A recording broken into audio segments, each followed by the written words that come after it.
చిన్నశంకరంపేట మండల కేంద్రంలోని రైతు వేదికలో మండల వ్యవసాయాధికారి లక్ష్మీ ప్రవీణ్ ఆధ్వర్యంలో రైతు భరోసా సంబరాలు వేడుకల్లో భాగంగా ముఖ్యమంత్రి రేవంత్ రెడ్డి ముఖాముఖి సమావేశాన్ని కాంగ్రెస్ నాయకులు రైతులు వీక్షించారు.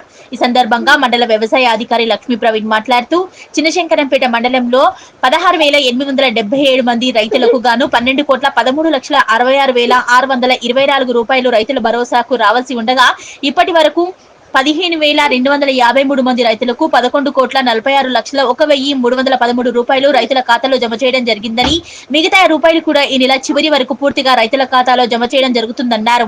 ఈ రోజు రైతు భరోసా సంబరాల్లో భాగంగా శంకరపేట రైతు వేదికలో రైతులందరి సమక్షంలో సీఎం గారి ప్రోగ్రాం పాల్గొనడం జరిగింది.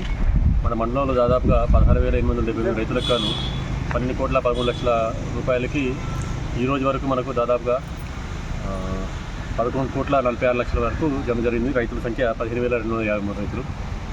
మిగతా వారికి కూడా ఈ వారం లోపల మొత్తం అందరికీ కూడా వాళ్ళ అకౌంట్ జమ చేయడం జరుగుతుంది.